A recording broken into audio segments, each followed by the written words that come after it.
Listo, entonces buenos días a todos. Otra vez, espero que estén muy bien. Vamos a empezar nuestra clase. El objetivo de esta clase de hoy, esta clase, digamos, puede que sea un poco densa para ustedes, porque es la primera vez que vamos a ver varios conceptos que algunas veces a la gente se les complica por primera vez, pero entonces los vamos a ver de una manera muy sencilla, no vamos a entrar a profundidad en esos temas, sino vamos a verlos de la manera más fácil posible, en la manera en la que vamos a usarlos nosotros, que no es tan avanzada. Esos conceptos son los punteros y su relación con los arreglos. Realmente estos punteros, como vamos a verlos nosotros, que son básicos, que son primitivos, realmente digamos que a futuro uno debe usarlos de una manera lo más sencilla posible. Hay todos los enredos posibles detrás y les voy a comentar algunos de esos posibles enredos.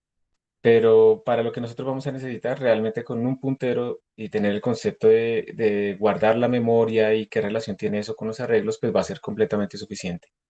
Uno puede enredarse todo lo que quiera ahí, pero el concepto fundamental va a seguir siendo el mismo y es que un puntero va a guardar memoria. Entonces lo que vamos a hacer hoy es ir haciendo un camino en el que vamos a ir aprendiendo cosas con los arreglos, cómo mandarlos a funciones, luego qué relación tiene con los punteros y todo eso nos va preparando para poder hablar de memoria, no en el stack, no memoria estática, sino memoria dinámica que uno va pidiendo en tiempo de ejecución.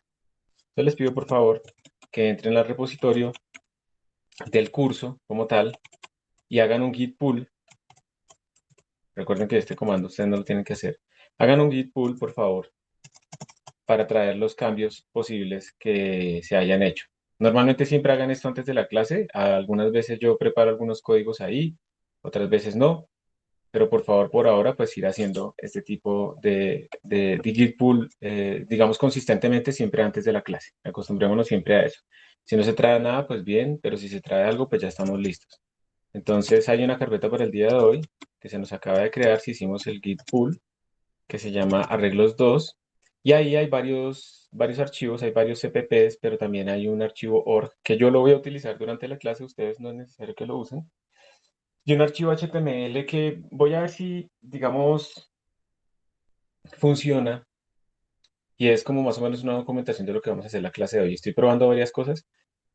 Ustedes simplemente se quedan con los CPP. Yo lo voy a ir abriendo acá el OR, que va a ser la guía mía para la clase, como el libreto, pero ustedes pues simplemente se van a ir quedando con estos CPPs que vamos a ir produciendo poco a poco. Entonces en este momento tienen que aparecerles todos estos archivos. Voy a aumentar un poco acá la fuente para que la vean mejor. Y yo voy a abrir este archivo. Ustedes no lo abran, no es necesario que lo hagan.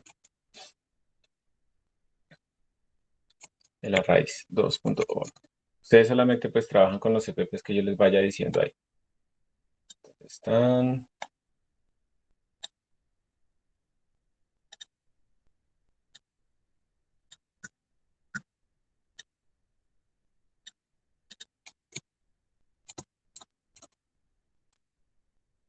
Voy a ir guardando lo que todavía no hemos hecho. La idea es hacer todo esto que estaba acá, pero yo no creo que alcancemos a hacerlo a profundidad. Creo que nos va a faltar esta última parte. Por si acaso, si ustedes quieren ver a qué equivale ese HTML que está ahí, ese va a quedar después al finalizar de la clase. Ese HTML básicamente es ese mismo archivo que acabé de abrir en Emacs, pero convertido a HTML, que están aquí las cosas como más bonitas, como ustedes pueden ver acá. Están los códigos, es exactamente lo mismo. De esa manera es que se hace como esa documentación. Yo con esos archivos org de Emacs puedo crear los exámenes, puedo hacer listas de to-do, puedo generar esta documentación en HTML. Entonces es realmente útil. Estoy mirando a ver si se aparece la visualización de Python Tutor, si aquí quedó la visualización en algunos sitios. Entonces es algo bastante útil porque de un archivo de texto realmente puedo yo crear algunas nuevas cosas. Bueno, entonces, como les digo, ustedes quédense solamente con los CPPs. Aquí esto es simplemente por ahora es simplemente un libreto. Entonces, lo que hicimos nosotros la vez pasada fue hablar de arrays básicos, ¿cierto? Eso fue lo que dijimos la vez pasada. Y recordemos que entonces un array, primero que todo, es un bloque contiguo de memoria. Ese concepto, por favor, nunca lo olviden. O sea, esta estructura de datos llamada array, lo que nos está dando a nosotros es un bloque contiguo de memoria Y esa estructura tiene unas ventajas y desventajas que ya vamos a hablar ahorita. Realmente para la mayoría de los casos que ustedes necesitan en programación científica, lo que necesitan es un array porque ustedes necesitan precisamente un bloque contiguo de memoria.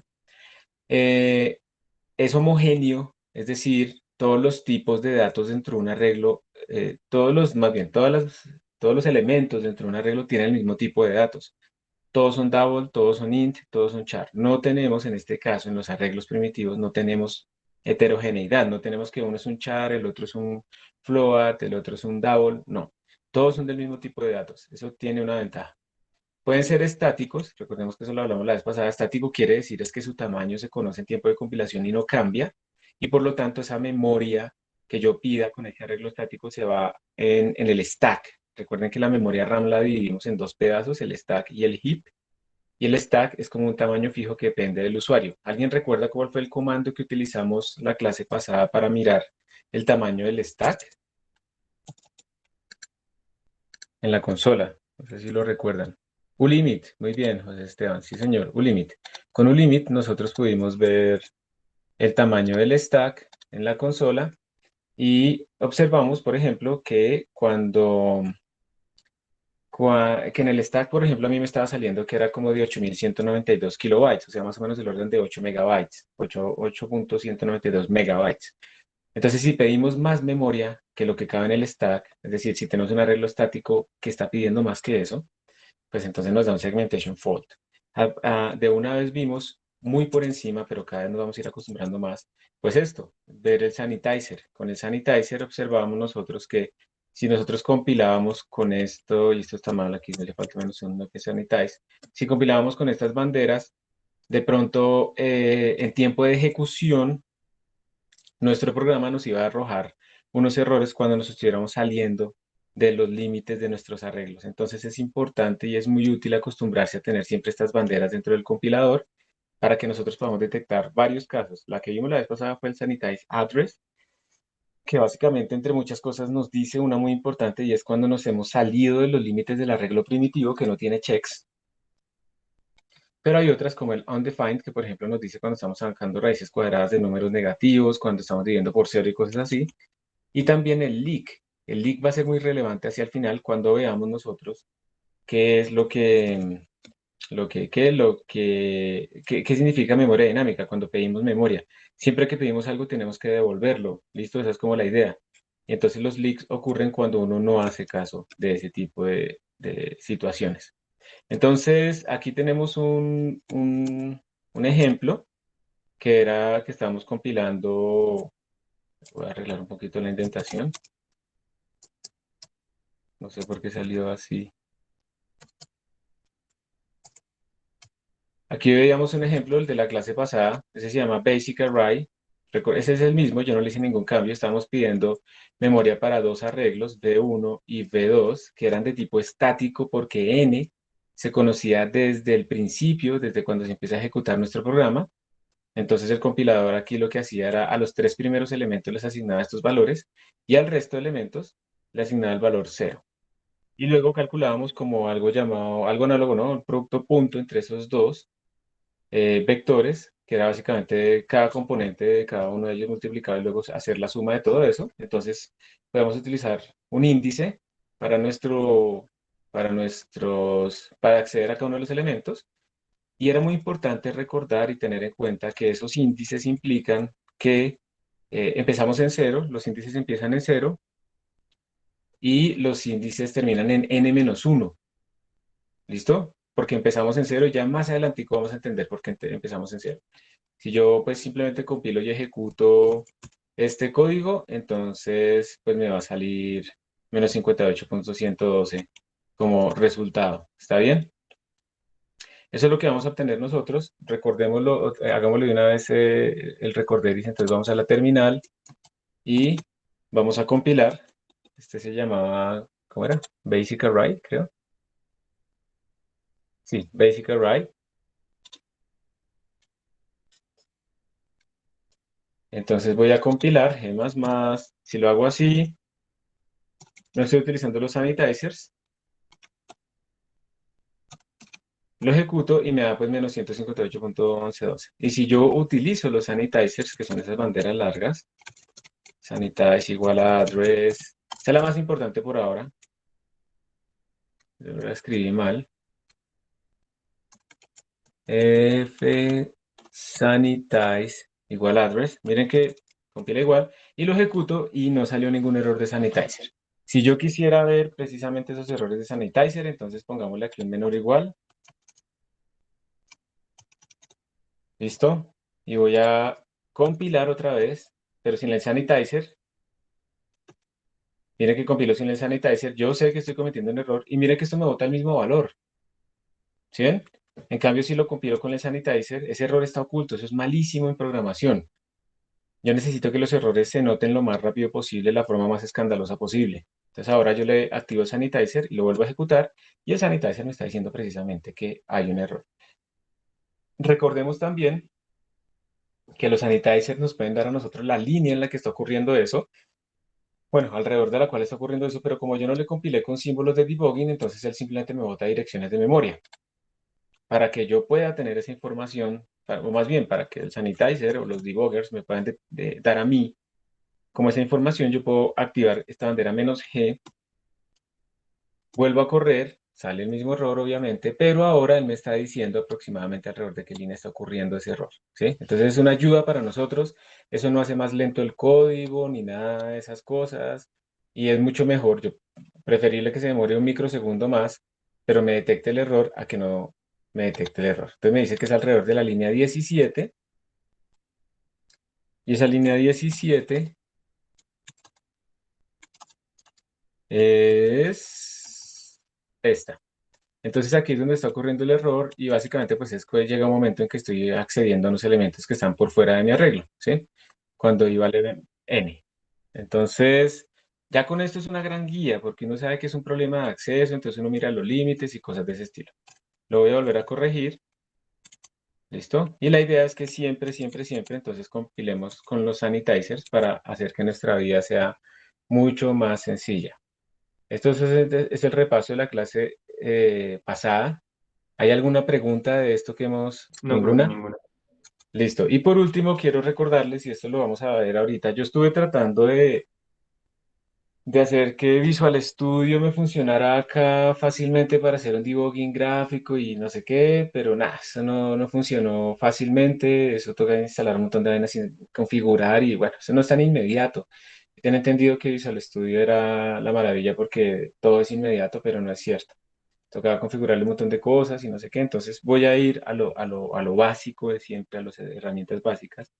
Y voy a utilizar DDD hoy como debugger gráfico, que aunque tiene una pinta viejísima y eso, mejor dicho, pues es como de generación antigua. Pensé que le voy a arreglar aquí las fuentes. A ver, ¿será que lo puedo hacer así? Sí, no puedo hacerlo yo. En un momentico voy a arreglar acá una cosa de las fuentes.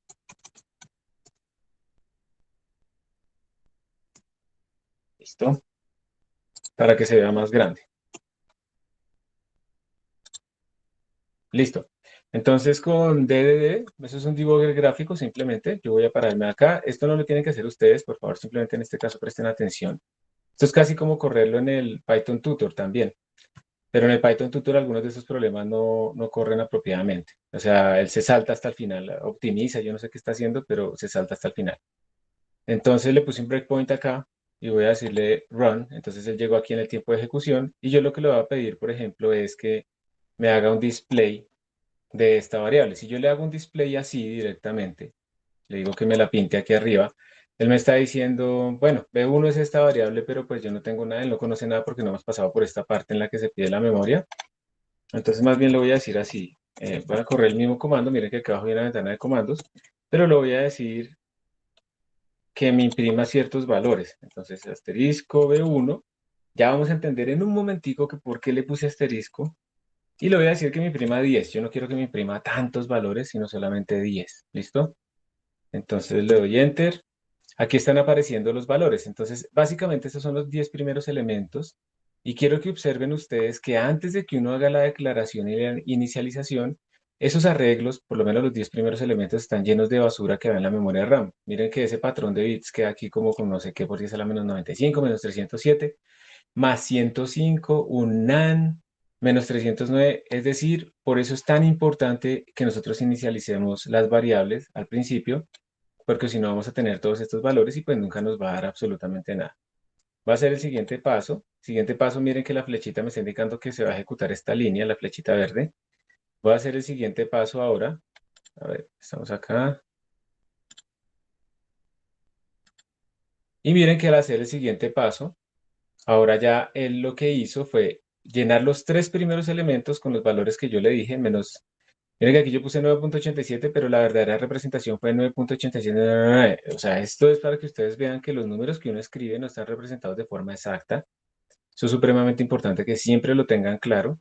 Entonces tenemos un pequeño error que es bajísimo, pero siempre va a existir un error de truncamiento y entre más grandes sean los números, más grande va a ser ese error de representación. Menos 0.65, que uno diría, ay, es exacto, pero pues no es exacto, ¿no? Aquí tenemos todavía una diferencia. Y 7.65433, aquí está. Y observen que los demás elementos, hasta 1000, hasta 10.000, bueno, hasta 9.999, se llenaron de ceros. Recordemos que estamos imprimiendo solamente los primeros 10, pero aquí es un bloque de ceros hasta el final. Eso es lo que hacemos. ¿Qué significa, por ejemplo, cuando uno escribe V1 de 0?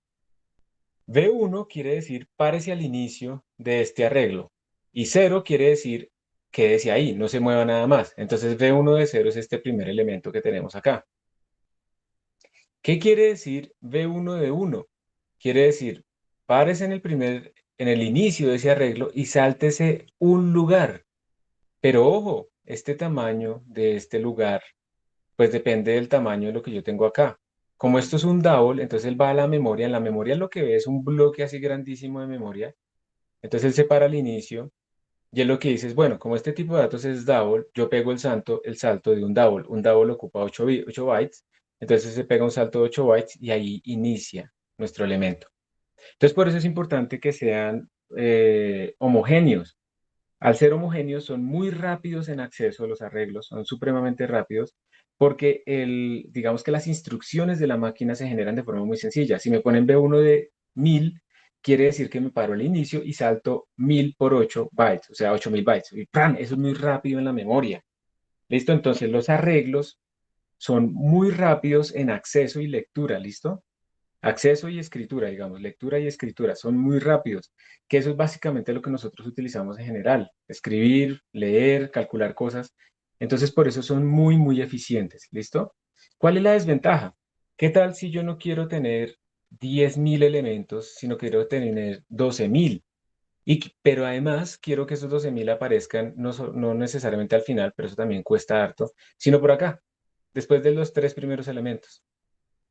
Esto es un problema grave porque como estos son bloques contiguos, entonces lo que uno tiene que hacer es decir, bueno, voy a crear un nuevo bloque gigantesco que tenga el tamaño 12.000 para que me quepan los 10.000 anteriores más los nuevos 2.000. Entonces creo un nuevo bloque gigantesco, cojo esos datos originales que tenía y los copio en ese nuevo bloque, ubico los nuevos datos en la parte que le corresponden a ese nuevo bloque y luego retorno esta memoria. Esas operaciones de pedir memoria, liberar memoria y todo ese tipo de cosas son costosas. Entonces, un arreglo es muy costoso si yo tengo una estructura de datos que es dinámica, que está cambiando de tamaño para, sí, el grande, pequeño. ¿Listo? Eso es un problema. Entonces, ahí uno debe utilizar, si eso es lo que más uno va a hacer, si su problema es que yo estoy insertando y quitando constantemente cosas, uno puede utilizar otras estructuras de datos más avanzadas en ese caso, que son más orientadas a ese aspecto, como una lista de punteros, una lista enlazada. Entonces, las listas enlazadas no son contiguas en memoria, pero son rápidas en inserción. Entonces, de nuevo, si mi problema es que yo necesito quitar y poner y quitar y poner y quitar y poner, ojo, eso no es cambiar datos, es quitar el tamaño, cambiar el tamaño de mi arreglo como tal. Si yo necesito hacer eso muchas veces, de pronto una lista enlazada es mejor, pero ¿qué pierdo? Que en las listas enlazadas es mucho más lento el acceso. ¿Listo? Es mucho, mucho más lento el acceso. Entonces, por ejemplo, en Python, ¿aquí alguien ha utilizado un poquito de Python? Santiago dice que sí. Juan Sebastián. Entonces, es un poquito, ¿listo? Entonces, si ustedes recuerdan, hay unas cosas que se llaman listas en Python que son con corchetes cuadrados. Esas listas son listas enlazadas, son listas que no son contiguas en memoria, además son heterogéneas, puedo guardar cualquier tipo de datos. En el C++ también pueden existir las estructuras. Entonces uno dice, uy, esas listas son facilísimas, son chéverísimas, ¿ok? Pero son muy lentas. Cuando uno va a aplicar eso para vectores, por ejemplo, y hacer cálculo matemático, son súper lentas. Si ustedes fueran a hacer cálculo matemático, Santiago, Juan Sebastián, Juan Felipe, si ustedes fueran a hacer cálculo matemático en Python, ¿ustedes qué utilizan? ¿Utilizan listas o utilizan otra cosa? Cuéntenos. NumPy Arrays. ¿Y saben por qué NumPy Arrays? Esos son los que no le dicen, eso es lo rápido. Los NumPy Arrays, en el fondo, son arreglos contiguos en memoria homogéneos. Tú no tienes un NumPy Array de diferentes tipos de datos, o todos son float 64, todos son int 64, etcétera, etcétera. O sea, esto trasciende todos los lenguajes. Por eso yo les digo a ustedes que si ustedes, uno primero no va a aprender un solo lenguaje, uno va a saber varios lenguajes. Pero además, si uno sabe C++, es muy fácil ir a entender un montón de decisiones que se han tomado en Python y entender mejor sus programas. Lo contrario es más difícil. ¿Listo? Entonces, ¿por qué se utiliza NumPy para cálculo numérico en Python? Precisamente porque son arreglos que son contiguos en memoria y eso trae mucha ventaja. Pero no un arreglo en NumPy, si uno pone un arreglo en NumPy, se la pasa cambiando y quitándole tamaño, ¿no? Que ya ahora no mide 100 sino 1000 y después 900 y después 200 y así. Eso es muy ineficiente. ¿Listo? Entonces, eso es lo que uno tiene normalmente en estos tipos de casos.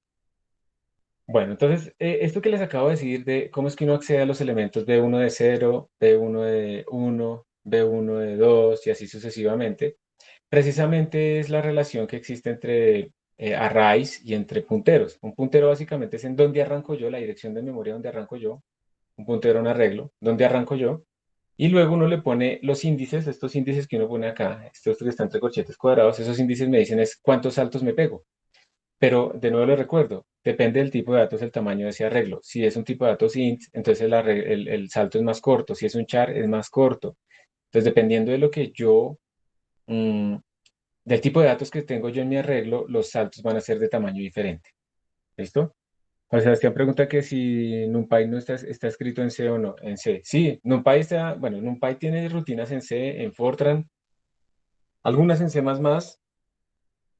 porque en el fondo, pues, lo que está haciendo es una interfaz muy amigable de unas estructuras de datos muy eficientes, que por sí mismas, al ser eficientes, no son del todo amigables. Tampoco es que sean difíciles, pero no son del todo amigables.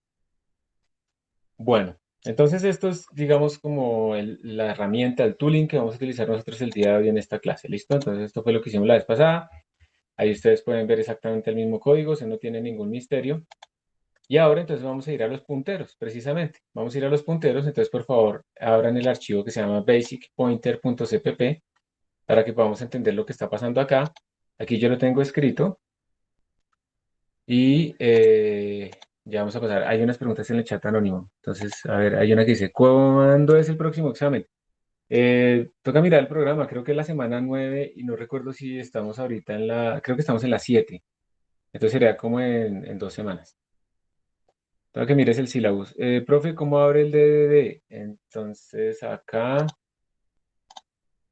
voy a cerrarlo. Lo que yo hice simplemente fue, hay dos pasos. Primero tengo que compilar activando el debugging, ¿listo? Entonces el menos G es lo más fundamental. El sanitizer es ya costumbre, pero para que, digamos, me funcione bien DDD, lo que necesito realmente es el menos G. Entonces tengo que compilar así. Y luego simplemente abro así mi DDD, le pongo al frente el ejecutable y le pongo ampersand para seguir utilizando la consola. Bueno, entonces chicos, presten atención un momento acá, antes de hacerlo ustedes, pues si quieren pueden tener abierto el código listo, pero presten atención a esto, háganme el favor, alto, o sea, manos fuera del teclado. Entonces la idea en este punto, pero esperen que va a marcar esto como que ya lo hicimos, voy a quitar este todo y listo. La idea en este momento, que queremos saber qué relación hay entre un pointer y un arreglo. No sé por qué todo esto me quedó corrido de esta forma.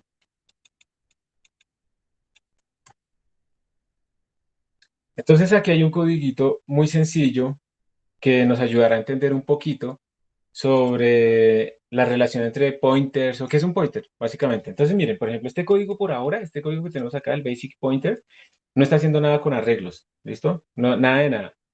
Lo único que quiero ilustrar acá es que un pointer es una variable especial que guarda una dirección de memoria. Eso es un pointer, un apuntador no guarda valores. Un apuntador guarda direcciones de memoria. Eso es todo. O sea que un apuntador apunta a otra variable, a una dirección de memoria. Un apuntador dice, yo estoy apuntando, es como una dirección de casas. Entonces, un apuntador guarda las direcciones de las casas, no más. No sabe qué hay dentro de esa casa necesariamente de forma inmediata, ni nada de esas cosas. Simplemente apunta a una dirección de memoria. ¿Listo? Eso es lo que hace un apuntador, nada más. Hay apuntadores de apuntadores que guardan direcciones de memoria de apuntadores. Eso es un enrollo. Nosotros no necesitamos eso. No es bueno para performance. Ustedes van a encontrar tutoriales en internet para que para matrices utilizan apuntadores dobles. Eso no es eficiente. Entonces, por eso nos vamos a quedar con apuntadores sencillitos. Entonces, ustedes han visto unos apuntadores dobles también acá, cuando escribimos esto así. Pero eso no lo vamos a usar nosotros realmente en nuestros programas. Entonces, la idea es que entendamos qué es un apuntador. Entonces, miren, esta es la sintaxis fundamental. Aquí estamos declarando una variable de tipo double que guarda un valor. Esto es una variable normal. Es decir, esta variable tiene su casillita en la memoria. En esa casillita estamos guardando este valor. Esa casillita es de un tamaño tal que siempre le van a caber doubles y se va a llamar, esa casillita se va a llamar val. Y tiene su propia dirección de memoria. Obviamente tiene que estar en algún sitio, tiene su dirección en la memoria RAM. Un apuntador se declara casi igual, pero miren que ustedes tienen que poner un asterisco para indicar que esto es un apuntador. Esta es la manera en que se diferencian las variables normales de los apuntadores y sus declaraciones. Y yo lo voy a iniciar en nullPTR, null pointer, porque digamos ese es el valor cero que no le podría asignar. Entonces aquí, solo por ver este asterisco, ya sé que PTR es un apuntador. ¿Listo? Solo por eso, ya lo sé. ¿Está bien? Es un apuntador. Entonces un apuntador solo puede guardar direcciones de memoria. Yo no le puedo poner estos valores 0.97 acá. No, él solo puede guardar direcciones de memoria. Entonces yo le voy a decir a este apuntador que quiero que apunte en val. Entonces voy a decirle, apuntador, guarde, le voy a asignar la dirección de memoria de val. Recuerden que cuando ponemos el ampersand justo antes de una variable, o sea, es un operador unario, acá solo tiene un operando, estamos extrayendo la dirección de memoria de val y se la estamos asignando a PTR. Entonces, en esta asignación, esto es correcto, en esta asignación estamos nosotros guardando una dirección de memoria. Entonces, el apuntador está apuntando a la variable val. Vamos a cambiar esto aquí porque vamos a verificar este error. Entonces aquí yo voy a imprimir el valor que tiene val, la dirección de memoria de val, el apuntador que guarda y qué significan estas dos cosas, asterisco y ampersand. Si yo ejecuto este código, me salen estos resultados que están acá. Presten la atención, por favor. Aquí dice val, dos puntos, que es esta cadena. ¿Listo? Lo que me imprime esa primera línea es 0.987766, que fue precisamente lo que yo le guardé. ¿Listo? Entonces ese es el valor normal. Esto me está imprimiendo la dirección de memoria de val. ¿Listo? Entonces aquí estamos obteniendo la dirección de memoria de val. Voy a hacerle un cambio aquí a este código para que quede todo separadito bien. Bueno, no me hizo caso por otra cosa. Entonces miren que acá yo imprimí el valor de val y aquí yo imprimí la dirección de memoria de val. Hasta ahí no hay problema. Miren la tercera línea lo que imprime. Puntero, el PTR, está guardando la dirección de memoria de alguien. ¿Cuál dirección de memoria? Pues la dirección de memoria de val. ¿Sí ven? Esto es lo que guarda un puntero, una dirección de memoria. Y el asterisco PTR que tenemos acá, miren que qué nos sacó. O sea, si yo escribo asterisco PTR, él lo que hace es sacar el valor que está guardado dentro de la dirección de memoria a la que él apunta. ¿Listo? Entonces, yo sí puedo acceder indirectamente al valor al que apunta un puntero utilizando el asterisco. Aquí el asterisco no se puede entender como una multiplicación, porque una multiplicación ¿con quién? Como aquí el asterisco está actuando solito sobre un solo operando, su contexto implica que es una cosa diferente. Entonces, en este caso quiere decir que estoy accediendo al valor al que está apuntando el apuntador. Y pues esto va a ser la dirección de memoria de mi apuntador. Obviamente un apuntador también tiene que estar en un sitio de memoria. Entonces me imprime una memoria que es diferente, ¿sí? Está en otro sitio. Entonces obviamente porque también es una variable que tiene su propia casillita. Yo les pido a ustedes por favor que ejecuten esto, ustedes. para que vean que si les salen las mismas direcciones de memoria o no. Estas direcciones seguramente en sus computadores, estas dos tienen que ser iguales, pero diferentes a la mía. Estas dos tienen que ser iguales para ustedes, pero diferentes a la mía. Y esta tiene que ser diferente a estas dos. Bueno, a esa. Son diferentes. Esta también tiene que ser diferente a la mía y entre ellas. ¿Listo? Entonces, por favor, ejecútenlo ustedes y me cuentan qué resultados están obteniendo. Voy a cerrar un momento acá y lo voy a abrir de la forma lenta. Tengo activado esto.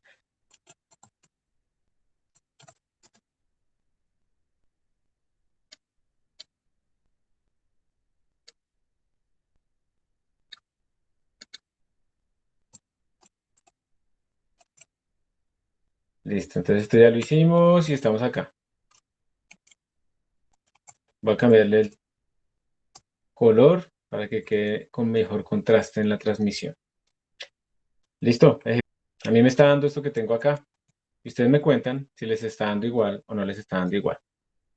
Aquí preguntan, ¿eso no tiene que ver con using FPTR? Sí, exactamente. Eso también es un apuntador. Lo que pasa es que el tipo de apuntador a una función, más bien, vamos así. Una función, el nombre de una función es un apuntador al sitio de memoria donde está ubicado el código, porque la función también tiene que estar en la memoria. Lo que pasa es que no son solo datos, sino que una función tiene datos y además tiene instrucciones, pero también tiene que estar ubicada en la memoria RAM. No puede estar como desaparecida en el éter, pues. Entonces, esos apuntadores de funciones también son lo mismo, el mismo concepto. Están guardando la dirección de memoria, pero en este caso de donde arranca el código de la función. ¿Listo? Entonces, sí, es básicamente lo mismo. Lo que pasa es que el tipo de datos es más diferente. ¿Qué me está diciendo esto? Están preguntando también. ¿Qué está diciendo esto? Esto me está diciendo la dirección de memoria del apuntador. El apuntador es una variable que también existe en memoria, entonces también tiene que estar en una casa. Por ejemplo, yo soy el que guarda las direcciones de todos, pero yo también estoy ubicado en algún sitio. Entonces yo también tengo mi propia dirección de memoria. Entonces yo como apuntador tengo mi propia dirección de memoria también, de dónde estoy ubicado yo en la memoria RAM. Pero que tengo guardado yo dentro de mi cajita las direcciones de memoria de otras variables.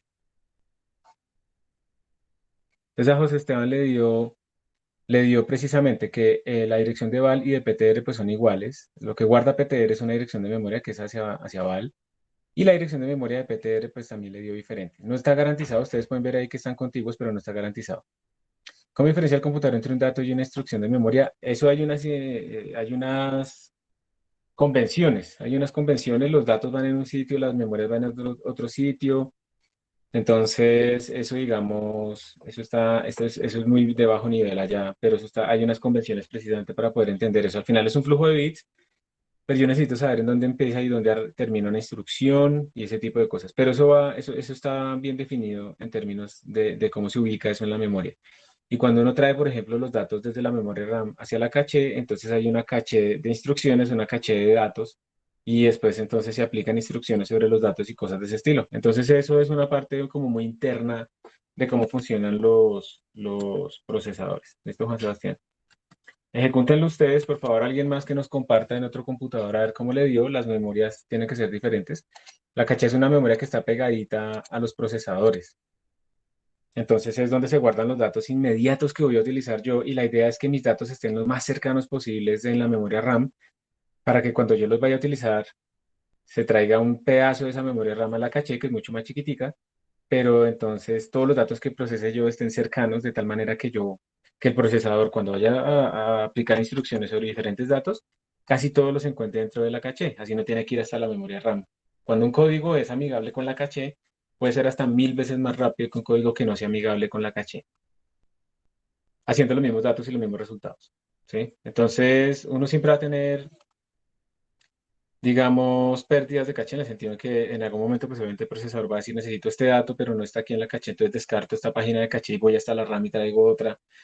Y eso cuesta, eso es inevitable, pero lo que necesito es minimizar eso al máximo. Entonces, los arreglos, por ejemplo, hacer contiguos en memoria, y si uno los accede apropiadamente y ese tipo de cosas, hacen que el código sea muy eficiente. Una lista enlazada, por ejemplo, no es contigua en memoria, eso está saltado. Tengo un elemento en un sitio, otro elemento 1000 veces después, otro elemento 500 veces antes, y así sucesivamente, eso no es contiguo en memoria. Entonces, tengo muchas pérdidas de caché constantemente. Entonces, córranlo ustedes y me cuentan cómo les va dando. ¿Listo? Voy a parar un momento, voy a darles un minuto porque tengo que hacer aquí una cosa. ¿Alguien más puede compartir, por favor, ahí en el chat los resultados que obtuvo en su computador? Ya José Esteban nos compartió unos, como pueden ver los valores son los mismos en el sentido de el valor como tal, el 0.987766. Las direcciones de memoria cambian entre ustedes y yo, pero las relaciones entre ellas sí son iguales. Entonces Juan Sebastián compartió otro. Gracias. Son hexadecimales, pero bueno, son los mismos resultados. ¿Listo? Eso es lo que tenemos. ¿Qué pasa, por ejemplo, si yo fuera acá? Yo fuera a hacer esto que tengo acá. Esto va a ser un error. Si yo trato de compilarlo, entonces me va a salir aquí un error, como pueden ver, y me está diciendo no puedo convertir un double en un double asterisco. Double asterisco es un puntero. ¿Listo?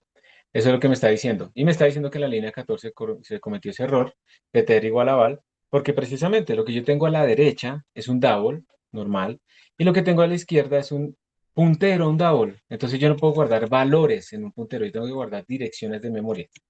Ese es simplemente el error, entonces no se puede utilizar y el compilador es el mismo que se encarga de avisarme que eso no lo puedo hacer.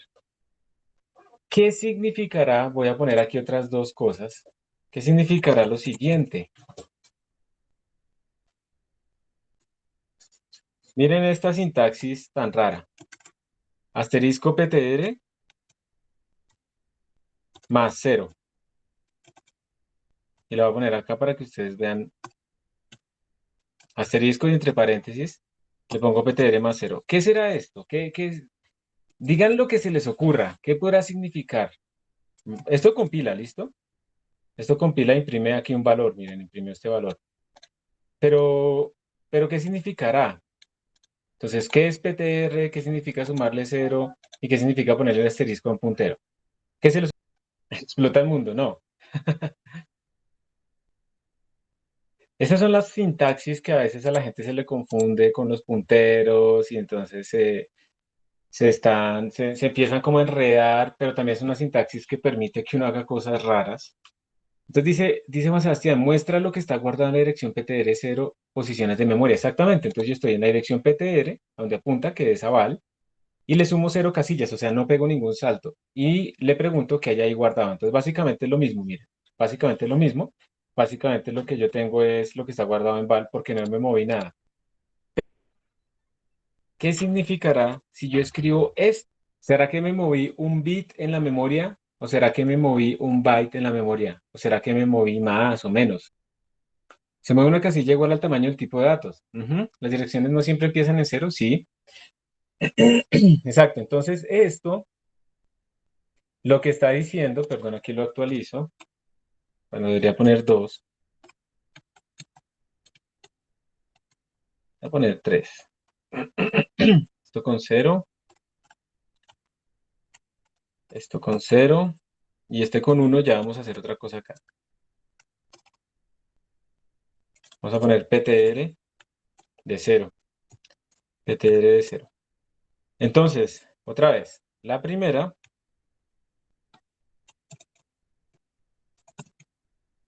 es básicamente el valor de lo que yo tengo guardado en la dirección de memoria sin haberla corrido. Como ptr apunta a val, entonces inmediatamente pues yo saco el valor de val. Esto implica que yo pegué un salto, pero ojo, esto no es sumarle un bit ni sumarle un byte, porque son memorias, direcciones de memoria. Es sumarle el tamaño del tipo de datos de mi puntero. Como mi tipo de datos de puntero es double, entonces este uno realmente lo que implica es pegarme un salto de 8 bytes en la memoria RAM. Y luego le estoy pidiendo que me diga qué valor tengo ahí. Y esto de aquí abajo es exactamente lo mismo que este primero. Esta notación es una notación básicamente que me está diciendo vaya a la dirección de memoria del PTR y sáqueme el valor de lo que está en la primera casilla, sin moverse nada. Eso es lo que tenemos nosotros. Entonces, si yo ejecuto esto que está acá, miren que hay una cosa muy interesante. Observen esto que tenemos los tres últimos datos. PTR de 0 me botó el mismo valor que tenía val. ¿Sí? Claro, no me estoy moviendo y como PTR apunta a val, pues el valor de allá es el valor de val. Listo. Miren esto de acá. PTR de 1 me imprimió un cero. Yo aquí me salí de la memoria. Yo estoy leyendo pedazos de memoria a los que yo no tengo necesariamente acceso. Y miren el último, dice PTR de 0, pues es exactamente lo mismo que poner esto de acá. Hay personas que por dárselas de hackers, entonces escriben las cosas así, en vez de ponerlo con subíndices. Ustedes no hagan eso, ustedes son personas que saben programar. Entonces, realmente esta sintaxis nos queda mucho más clara para nosotros que esta de aquí arriba. Y realmente el compilador al final siempre traduce todo esto en esto que está aquí arriba. Entonces, ¿para qué hacer el trabajo que hace el compilador? Entonces, Ángel David pregunta, si se hace esto, ¿Sanitizer bota error? ¿El Sanitizer debería botar error en esta parte? Pues vamos a ver si eso es verdad o no es verdad. Entonces lo voy a compilar sin Sanitizer primero y lo voy a ejecutar y pues bueno, me sale la misma cosa. Y ahora lo vamos a compilar. Ah, pero es que estoy compilando otro, ¿no? Voy a compilar Basic Pointer, si recuerdo bien. Entonces ahí compila y lo ejecuto y ahí están mis valores, ¿está bien? Y ahora lo voy a compilar con Sanitizer y lo voy a ejecutar y el Sanitizer me avisó que yo me salí. Entonces el Sanitizer es nuestro amigo, ¿listo? Miren que el Sanitizer precisamente se murió en ese punto. Entonces dice stack buffer overflow on address tal, no sé qué, no sé qué, no sé qué, y nos está diciendo que ocurrió en la línea 14 y entonces nosotros vamos a mirar, tenemos como dos puntos. Dice, básicamente nos está diciendo memory access at offset, como PTR está apuntando a val y luego nosotros nos estamos saliendo más adelante, entonces nos está diciendo que nos estamos saliendo ahí, nos bota un pedazo de la dirección de memorias, que es donde estamos inicialmente, pero nos estamos tratando de leer por acá, entonces todo esto es supremamente útil porque nosotros, digamos, esta es la ventaja de tener el sanitizer, ¿listo? Preguntamos, Sebastián, ¿hay forma de moverse un número de bits específicos? Pues haces un puntero booleano, haces un puntero booleano, entonces los saltos en un puntero booleano son saltos por bits. Supongo. No estoy completamente seguro, pero digamos que eso será como... No entiendo eso de que se mueva una casilla igual al tamaño del tipo de datos. ¿Cómo hacemos acá? Voy a hacer aquí un dibujo.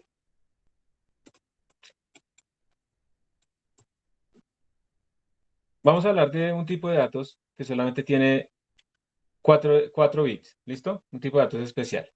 ¿Está bien? Y vamos a hacer un arreglo de dos de esos elementos.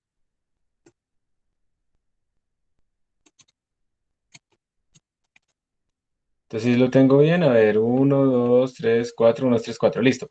Entonces vamos a decir que este es el elemento que tiene el valor A1, ese es el elemento que tiene el valor A2, A3, A4, y ese será el, bueno, no, ¿sabe qué? Vamos a ponerlo como nosotros, ya sabemos los índices, A0, A1, A2 y A3, B0, B1, B2 y B3, ¿listo? Entonces aquí tenemos un arreglo que tiene, digamos, dos elementos, donde cada elemento, aquí estamos hablando de los bits, cada elemento ocupa solamente 4 bits. Yo tengo un puntero, lo vamos a llamar PTR, y PTR apunta al inicio de este arreglo. ¿Listo? Entonces está apuntando acá. ¿Qué significa PTR más 0? Significa que PTR más 0 se queda, es lo mismo que estar al inicio de A0, al inicio del arreglo. O sea que se queda como la dirección, básicamente donde arranca A0. ¿Qué significa PTR más 1?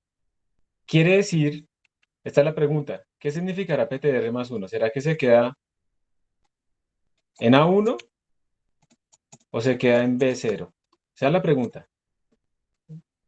Sí, Juan Diego. O sea, si el puntero fuera moviéndose solamente por bits, si yo cojo una dirección de memoria y le aumento un 1,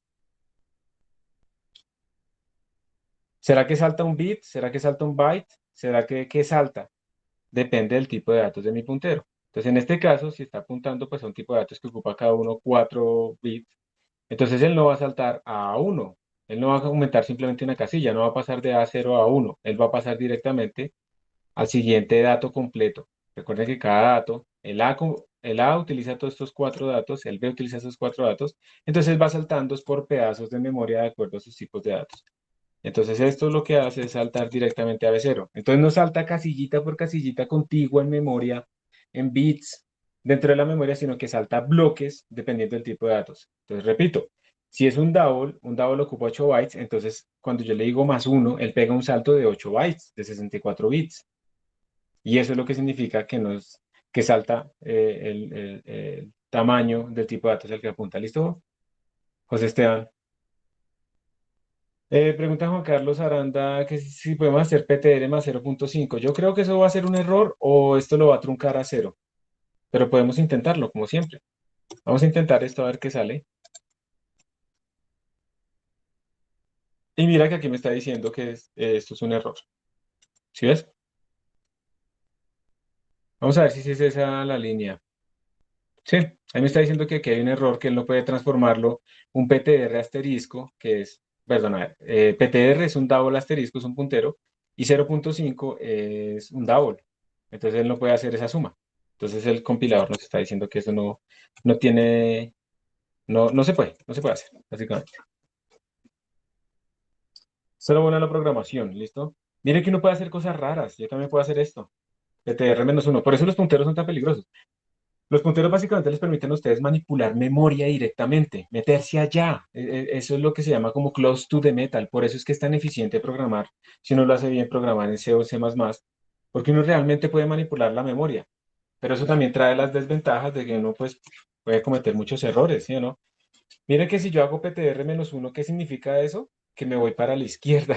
Entonces estoy leyendo memoria por atrás. Entonces observen que estoy leyendo un pedazo de memoria. Y esto puede ser bueno, puede ser malo, porque yo puedo tratar de correr un programa y si sé más o menos dónde están ubicados otros programas, tratar de leer la memoria de esos programas.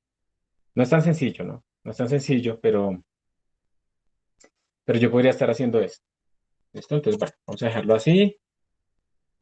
Esto es falso.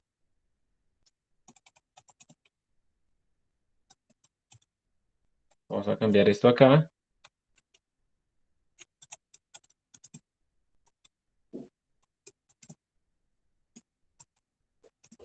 Y bueno, preguntas hasta este punto. Mire que a medida que yo ejecuto este código varias veces, las direcciones de memoria van cambiando. Pues obviamente porque cada vez que yo compilo y corro, no necesariamente se carga en el mismo sitio de memoria mi programa. Entonces yo no puedo hacer suposiciones sobre en dónde va a estar ni nada de eso. Yo lo que tengo que pensar es, una vez ejecutado, va a estar en un sitio y a partir de ese sitio yo voy a ejecutar. ¿Listo? También podemos visualizar esto en GDB, en DDD. Voy a compilar y lo voy a correr con DDD para que ustedes lo vean. Aquí está mi código. Voy a hacer aquí un breakpoint en esta zona. Lo vamos a ejecutar, run. Entonces ahí ya llegó la flecha de ejecución. Entonces me dice que estamos en val. Vamos a decirle que nos imprima display val. Entonces en este momento, como apenas se va a ejecutar esta línea, todavía no está inicializado. Y vamos a decirle que nos haga un display también de esta variable acá. Y vamos a ver qué sale. Entonces le vamos a decir next. Entonces miren que val, después de ejecutar esta línea, val quedó con este valor inicializado. El PTR todavía no tiene nada guardado. Le doy next. Y ahora el PTR tiene quedó en null. Miren que cuando yo lo inicialicé le pongo en null, él queda con esta dirección de memoria especial 0x0. Y si le doy next, él ahora tiene una dirección de memoria que si yo le doy aquí doble clic, ustedes pueden ver que me está diciendo DDD que pointer realmente es una variable, un puntero que está apuntando a esta dirección de memoria. ¿Listo? Y eso es todo. Básicamente lo que estamos haciendo es acceder de forma indirecta a este puntero acá. Dice Juan Diego que hay varias preguntas, pero solo hay una nueva. Ya expliqué hace rato no me queda claro. Dice la dirección de memoria de cada elemento de los arrays. ¿Es el número siguiente al anterior? Sí, porque acabamos de decir que los arrays son contiguos. Por eso es que es fácil acceder a un elemento cualquiera entre un arreglo. Porque como están contiguos, entonces yo simplemente incremento desde el inicio, incremento tantos bytes. Y ya conozco eso es fácil. Entonces, si entendí bien la pregunta, la respuesta es sí. Entonces, si ven que un puntero es como un arreglo. A partir de esa sintaxis, un puntero es un arreglo. Porque básicamente utiliza la misma sintaxis. Lo que pasa es que los arreglos pues no me apuntan solo a una variable, sino que me apuntan al inicio de un bloque de memoria con muchas variables. Eso es lo único, la única diferencia. Entonces, lo que quiero que quede claro entonces en este punto es que nosotros cuando estamos hablando de punteros, los punteros son variables que guardan direcciones de memoria y a partir de incrementos de punteros yo puedo moverme en la memoria y utilizando el operador asterisco voy a poder acceder a esos valores que están guardados en esas cajas. ¿Listo?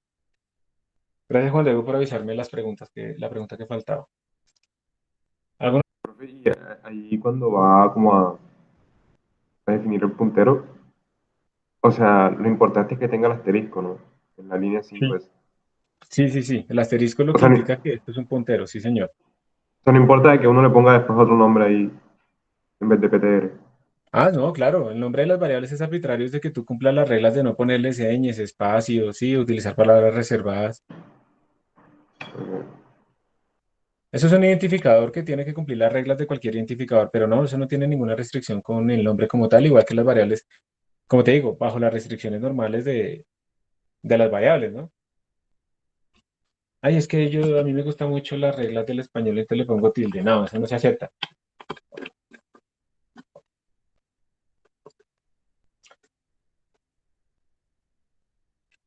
¿Cómo vamos?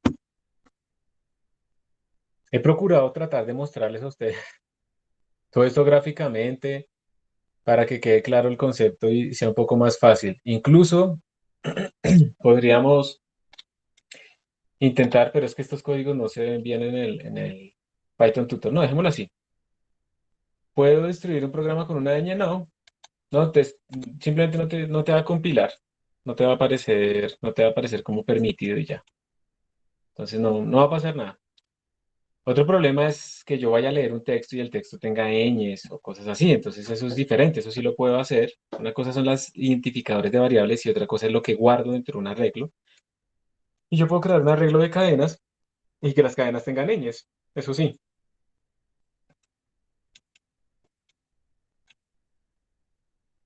Bueno, está bien. Vamos. Bueno, voy a seguir. Última oportunidad de preguntas.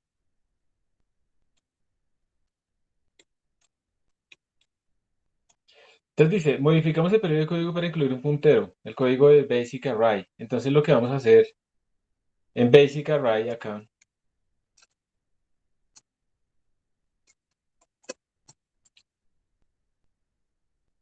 se llama Basic Array Pointer, ustedes ya lo tienen disponible ahí en su computador.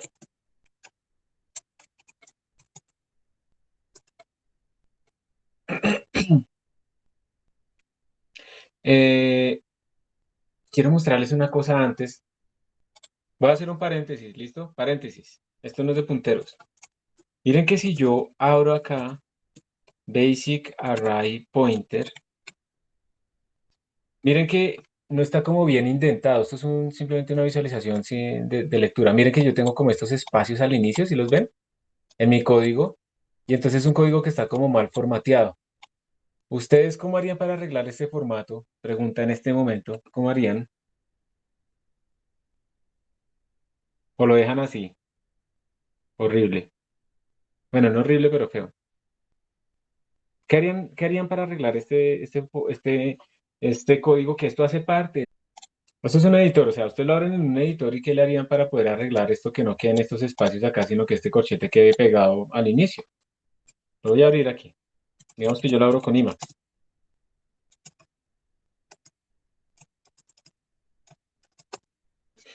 Entonces miren que cuando lo abrí con Emacs, lo que les estoy diciendo es que si ven que como que el include no está pegado al borde izquierdo, ni el main, eso está como corrido.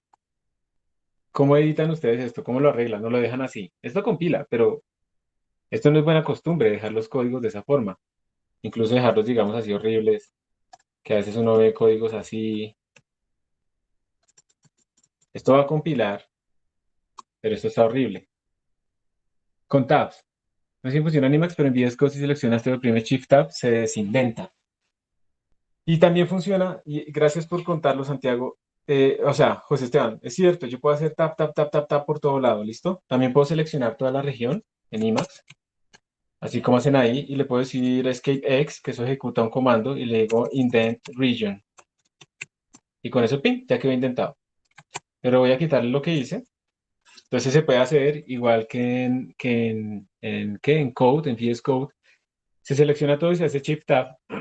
Pero pregunta, Santiago, en este caso se estaba desindentado, pero además yo tengo estos desórdenes acá, en estas líneas, así.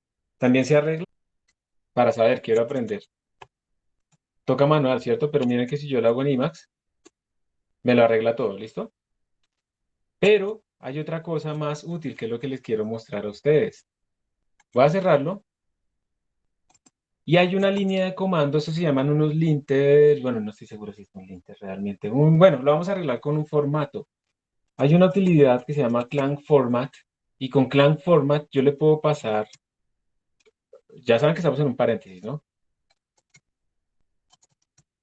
Le puedo pasar un código y miren que él lo que hace es arreglarlo. Yo le pasé el código y él me botó la salida estándar. Mi código ha arreglado la indentación completamente. ¿Listo? Entonces aquí hay otras más. Dice, se puede utilizar Control Shift I para organizar todo el código o una parte del código si selecciona previamente. Ah, bueno, listo, mira, ahí vamos aprendiendo. Juan Diego dice que ya lo mostrado. Ah, yo no me acordaba. Pero entonces Juan Sebastián dice, Shift Tab para todos se peguen a la izquierda y luego los pone como los demás tabs. Listo. Pero esto es mucho más rápido. Y si yo quiero que me lo modifique en línea, porque aquí me lo botó, fue a la salida estándar, pero el archivo no se modificó, usted le pone simplemente menos i y ya. Y cuando yo lo abra de nuevo, ya está lindo. Y lo bueno de esto no es simplemente, hay un comando más. Lo bueno de esto es que uno puede crear unos formatos para los proyectos cuando ustedes ya sean más grandes y programen más o estén en un equipo donde les toque programar. Se crean formatos y entonces uno tiene siempre que pasar Clang Format sobre sus archivos para que queden con el formato apropiado. Esto tiene varias reglas, hay algunas reglas del kernel que son 4 espacios, en otras son solo 2, cosas así. Uno puede hacer eso, pero por defecto, ustedes siempre de ahora en adelante van a tener que utilizar Clang Format en sus códigos para que estén organizados. Código que esté desorganizado, que tenga mala la indentación, para que haga difícil leerlo, ese código va a tener multas. ¿Listo? Entonces, siempre si ustedes tienen el código un poco desorganizado, como se veía ahí, como lo teníamos acá, eh, pasarle Clang Format con la bandera "-i" para que lo arreglen. O bueno, el truco que utilicen ustedes en VS Code o lo que sea. Es muy eficiente con Clang Format. Obviamente tiene que tener cerrado el código, ¿no? Porque se los va a sobreescribir. Entonces, en este archivito, quiero que veamos qué estamos haciendo. Esto era lo mismo de antes, estamos pidiendo un arreglo. Miren lo que estamos haciendo acá, pedimos un arreglo, llenamos los 3 primeros elementos, eso no es obligatorio, simplemente para el ejemplo, y hemos declarado un puntero. Y ahora lo que estamos diciendo es ptr igual a la dirección de memoria del primer elemento de mi arreglo. Y luego vamos a imprimir varias cosas. Entonces, ayúdenme ustedes, por favor. Ya se cerró el paréntesis. Ayúdenme ustedes a pensar qué imprime cada una de estas, ¿sí? Vamos a predecir qué imprime cada una de estas. A ver qué nos sale. ¿Qué dicen ustedes que imprime esto? A ver, ayúdenme, escríbanlo en el chat o en el chat anónimo. ¿Qué imprime esto? ¿Qué debería salir de acá? 9.87, ¿cierto? ¿Por qué? Porque estamos simplemente accediendo al primer elemento de nuestro arreglo B1 que lo inicializamos en 9.87. Listo. Muy bien. ¿Qué imprime esto? Algún número con letra. Una dirección de memoria, ¿cierto? 0x no sé qué cosas, que es la dirección de memoria del primer elemento, o sea, que es el inicio del arreglo. ¿Listo? Eso es lo que imprime esta parte. No quiero que vean aquí la salida. Que ustedes la tienen ahí, ¿no? ¿Qué imprime? Dirección de memoria del segundo elemento que podríamos decir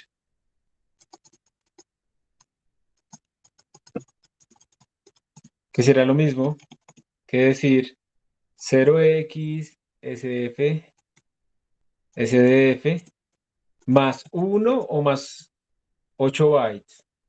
Más un byte, eso estará, porque como le puse más 1, más 8 bytes. ¿Por qué 8 bytes? Porque precisamente nuestro puntero, bueno, nuestro arreglo es de tipo double, entonces cada salto es el salto de lo que ocupa un double. Entonces, dirección de memoria del segundo elemento que es el inicio más 8 bytes. Bien. ¿Qué imprime esto?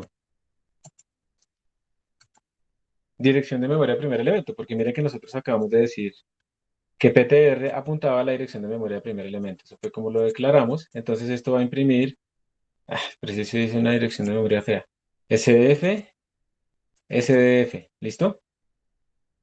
Dirección de memoria de primer elemento. No hice algo acá. Voy a poner otra más. Aquí esto. Listo, ¿qué imprime esto de acá? ¿Qué significa esa sintaxis? PTR, sumarle. Sí, Juan Diego, yo lo hice al azar, pero pues como la estoy reutilizando, entonces ahora estoy arrepentido, pero ya, la voy a dejar así. De hecho, la verdad es que la S no debería existir. Voy a hacer-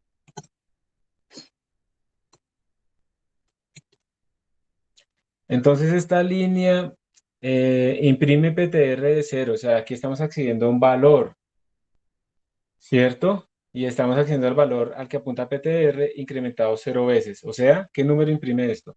¿Qué sale en la... no, porque cuando le ponemos corchetes no estamos imprimiendo direcciones de memoria, sino que estamos imprimiendo valores.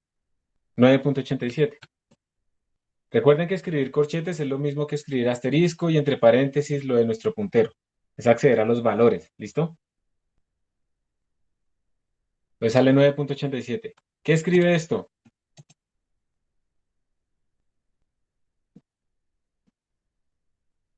¿Seguro? Escribe menos 0.65, que es el segundo valor que tenemos acá. Índice cero, índice uno. ¿Listo, Carlos Andrés?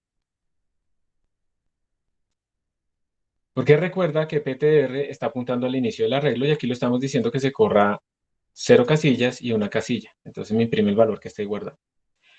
¿Qué imprime esto? Esto lo que está diciendo es PTR incrementado en dos casillas y el valor que está allá adentro.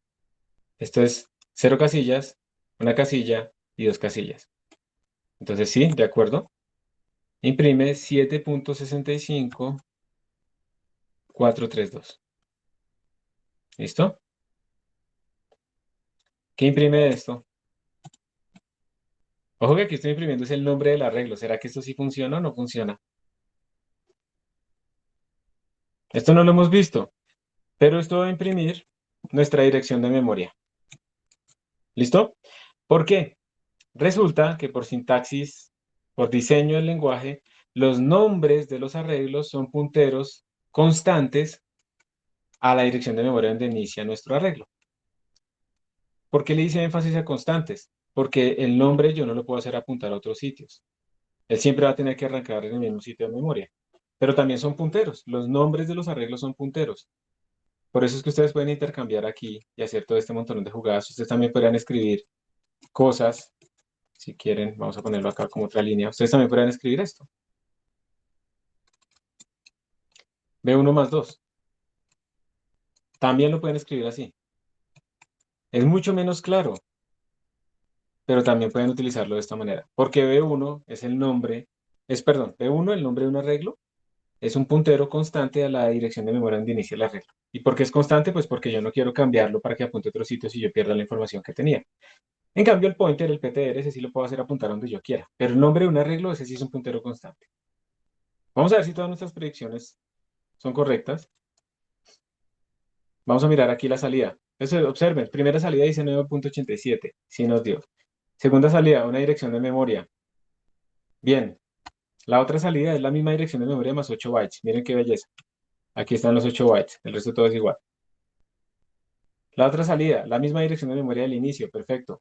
Otra salida, 9.87, otra salida, menos 0.65, otra salida, 7.65. Otra salida, otra vez la dirección de memoria del inicio. O sea, B1 es un apuntador al inicio del arreglo. Y esto es otra vez correrme dos casillas y sacarle el valor que tengo ahí. Entonces puedo utilizar cualquiera de las dos. Esto simplemente es un ejemplo de algo que uno no hace normalmente, pero es un ejemplo para que ustedes vean la relación que hay entre punteros y arreglos y que un arreglo es un puntero. El nombre de un arreglo es un puntero. Ejecútenlo ustedes y por favor compartan en el chat, al menos una persona, los resultados que obtiene. Obviamente las direcciones de memoria como tal van a cambiar, pero se deben cumplir estas, que esta es igual a este, que es igual a esta. Y que la segunda está 8 bytes por delante de la primera. Entonces aquí dio la misma cosa, está adelantado 8 está adelantado 8 sí, 58, 658 y 6. Dio todo igual excepto esta parte porque 58. En este lo veo más claro, en el que copiaron al inicio está como truncado, ¿no? Porque no salta 8 bytes y es mucho más corto. Aquí se ve más claro en el de Juan Camilo Vergara y está todo igual.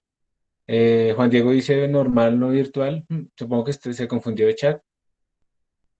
No, no, profe, es que yo había hecho una pregunta antes. O sea, yo había escrito cómo copio en el computador virtual, pero era cómo copio en el computador normal lo de la máquina virtual, porque no puedo Ah, copiar. ya la vi. ¿Cómo copiar en el computador virtual lo de la máquina virtual? En el computador real, me imagino. Sí, sí, por eso escribí Eh, normal, no virtual. Toca ver si tienes compartido el ¿qué? El clipboard por defecto. Para copiar desde la consola tú tienes que copiar es como Control Shift C, no Control C, sino Control Shift C, y miras a ver si te pega. A veces eso funciona, a veces no. Se supone que si tienes instaladas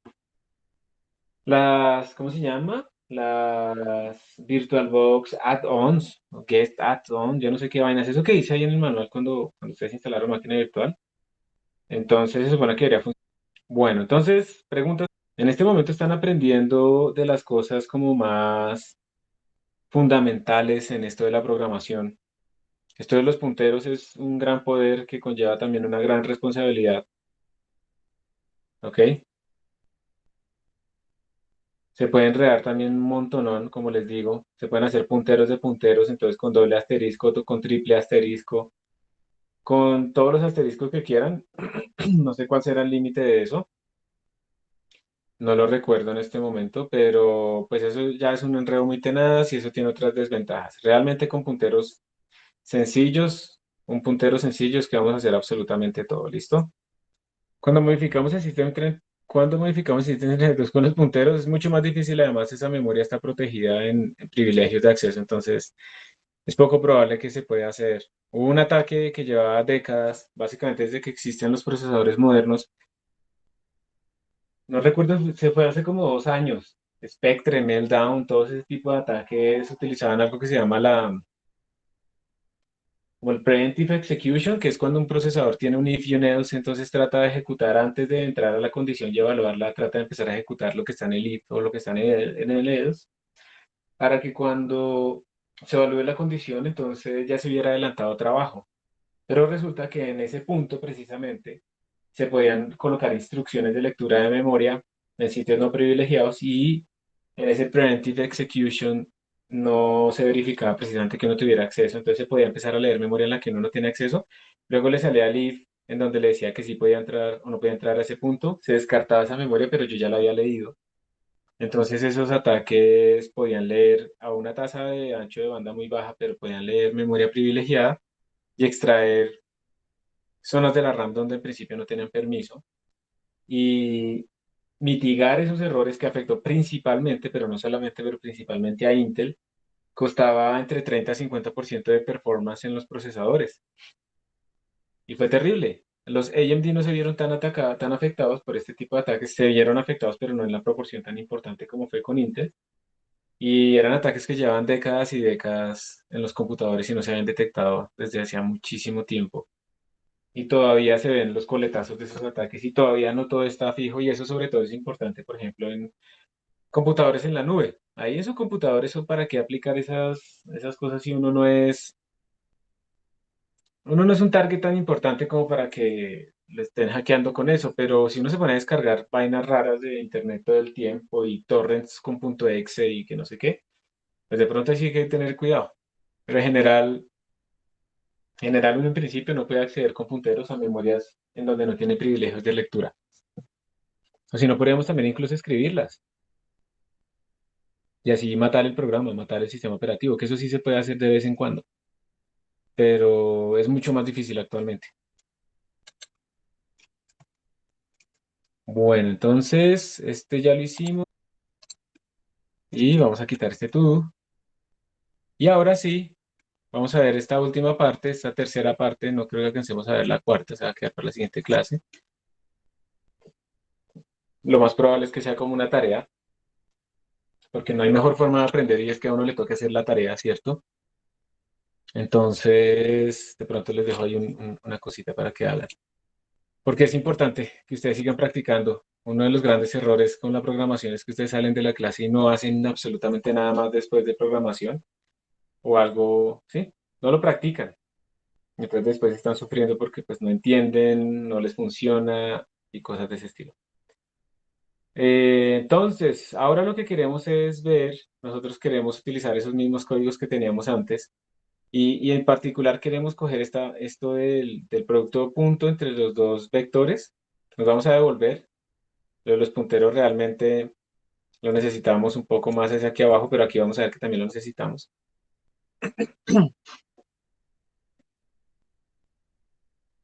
Y entonces vamos a mirar cómo pasar estas funciones. Entonces lo que vamos a hacer nosotros es, va a copiar el mismo código que teníamos anteriormente, del dot, el básico, pero con, sí, el básico, el basic array. Déjame ver. Basic array, sí, es este. Y lo queremos convertir ¿a qué? A que utilice funciones. Porque así está muy feo todo escrito dentro del main. Entonces vamos a tratar de cambiar eso. Entonces voy a escribirlo acá y vamos a ir colocando cada una de estas funcioncitas. Ustedes, por favor, pues cámbienle el nombre, o sea, ábranlo y cámbienle el nombre o cópienlo y ábranle el nombre. Yo lo voy a llamar Basic Arrays Functions.cpp y lo voy a copiar acá. Entonces ustedes pónganle el mismo nombre, cámbienle el nombre para que no sobreescriban el mismo código. Y entonces vamos a empezar a editarlo.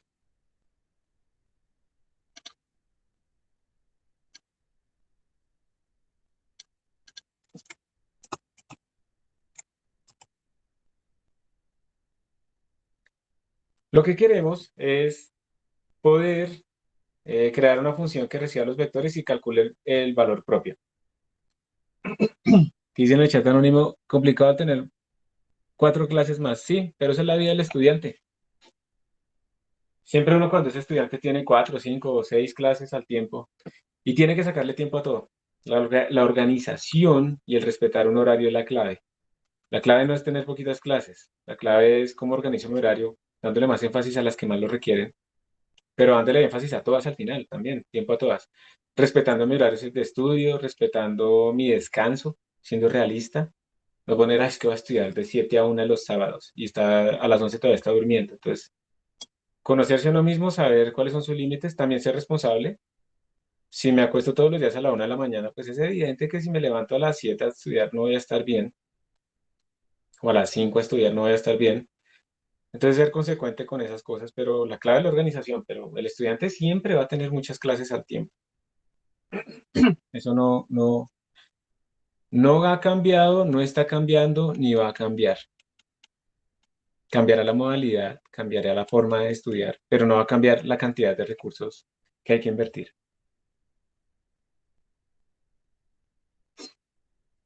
Sí, estamos en el Basic Array. Estamos otra vez con el mismo código, José Esteban, en el Basic Array. Entonces, abrirlo por favor y lo vamos a ejecutar. Lo que queremos hacer es crear una función que pueda recibir estos dos vectores y haga esta cosa, calcule producto punto. ¿Sí? Y nos retorne producto punto o lo imprima. Vamos a hacer que nos retorne producto punto. Sí, por ejemplo, Juan Sebastián, mientras ustedes lo están abriendo, lo que ustedes dicen de 5 horas de sueño suficientes. Hay personas que pueden dormir muy poco tiempo, 5 horas, 6 horas, durante toda su vida, pero eso es estadísticamente irrelevante. O sea, la gran mayoría de los seres humanos tiene que dormir mucho más tiempo. tiene que dormir entre 7 y 8 horas. Ustedes deben descubrir, hay personas que requieren más, pero eso es una gaussiana en donde la gran mayoría de las personas está metida en el intervalo 7 horas, que uno no puede hacer otro cuento. Y ustedes como están tan jóvenes, ustedes pueden trasnochar seguido durante mucho tiempo, pero ustedes están generando efectos a largo plazo después. Cuando cumplan 30 años se van a acordar de las palabras de este viejo. Ustedes van a empezar a sufrir todas las consecuencias de su maltrato al cuerpo y su maltrato a su bienestar mental, en cuanto a no dormir, por ejemplo, pasada cierta edad, ¿sí? Porque eso genera daños. Uno puede tener unos días de concentración máxima en donde, mejor dicho, no duerme ni nada de esas cosas, casi nada, pero eso no es sostenible. De hecho, por eso la privación del sueño es lo primero que se hace cuando se quiere torturar a una persona, porque está clasificado como tortura, y hacerla que confiese o que acepte cosas que no son. Más o menos una persona puede, después de estar como de 4 o 5 días sin dormir realmente, empieza a alucinar, tiene microsueños y no se da cuenta. Entonces la persona se duerme durante unos segundos y se despierta y cree que está despierto todo el tiempo. Ese efecto de la privación del sueño yo lo sentí muchísimo con los dos bebés cuando nació cada uno de ellos por su tiempo. Esas primeras épocas son terribles y uno realmente es otra persona irritable, se enferma, porque es que cuando uno duerme uno no pierde el tiempo, eso es una tontería pensarlo. La persona que diga eso, que es que uno no debe dormir demasiado porque pierde el tiempo, no tiene ni idea de cómo funciona el ser humano. No le escuchen los consejos a esa persona, mejor dicho. Eh, Neurológicamente ustedes necesitan dormir.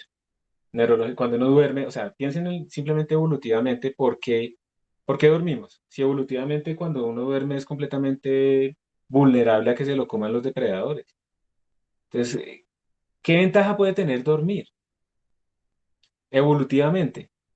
En el pasado, si nosotros éramos presas fáciles cuando estábamos durmiendo, pues tiene que haber una recompensa mucho mayor que haya permitido precisamente que necesitáramos nosotros dormir. O sea, eso no es simplemente perder el tiempo. Cuando uno duerme no solamente está descansando, y eso es verdad, se necesita reparación del cuerpo. ¿Por qué a los deportistas los hacen dormir? Porque la memoria muscular solamente se establece cuando uno duerme. ¿Por qué los estudiantes tienen que dormir? No en clase, sino dormir bien en su cama. Porque la memoria de largo plazo se establece es cuando uno duerme, si no todo es memoria de corto plazo, por eso ustedes estudian por la noche y en la mañana ya se les olvidó todo. ¿Sí? A ustedes se les va acumulando completamente el daño del día, el desgaste del día, hasta la noche, entonces van y se toman después un tinto, un guaraná, no sé qué, eso lo único que está tapando son la recepción de la señal de que estoy cansado, pero no implica que yo no esté cansado. Estoy cansado. Entonces no es eficiente a las 11 de la noche ponerme a hacer las tareas, habiéndome levantado desde las 5 de la mañana, porque estoy tratando de hacer lo más importante, lo que requiere más esfuerzo mío, cuando estoy más cansado y pienso menos. Todo eso hace que la calidad de lo que ustedes hacen sea peor. Entonces entregan vainas que están re mal hechas, pero porque estaban recansados cuando lo estaban haciendo, entonces les va mal, entonces sienten que tienen que trasnochar aún más. No, la medida del estudio no es el trasnocho. Eso es falso. Mejor acuéstense a dormir y levántense después, pero es que como les gusta tener el botón de snooze y ponerlo durante 3 horas, que desde las 5 de la mañana que haga snooze, snooze, snooze hasta que se levantan a las 8 y no durmieron profundamente durante todo ese intervalo por estar pendientes de la alarma, pero tampoco se levantaron. Entonces tienen un montón de malas costumbres, mala higiene del sueño, entonces se acuestan viendo televisión con pantallas hasta el último segundo. Entonces no duermen bien. La otra es que pueden dormir mucho, pero tienen de pronto una mala cama, sitio con ruido, entonces no duermen bien, no llegan al sueño profundo. El sueño no es reparador. Cuando ustedes duermen hay un fluido que se llama el fluido encefalorraquídeo que entra a su cerebro, dilata y cuando se vuelve a contraer saca un montón de toxinas que precisamente son las toxinas acumuladas durante el día. Eso ayuda también a que uno tenga menos riesgo de desarrollar Alzheimer. O sea, hay muchísimas ventajas de dormir. Precisamente por eso evolutivamente se le dio importancia al sueño. Y ustedes como estudiantes lo necesitan, pero tienen que ser organizados. Ay, que yo soy dark, sí que soy un ave de medianoche, ¿qué tal? Es que no sé qué. Bueno, listo. Pero organices entonces funcionando con eso. Pero eso es una vaina que es completamente dependiendo del gusto, ¿no? Seguro lo lleva uno a París y ahí sí se levantan 6 horas más temprano para ir a ver la Torre Eiffel, ¿sí? Entonces, ahí sí ya no son aves nocturnas y no sé qué. Todo es costumbre del ciclo circadiano.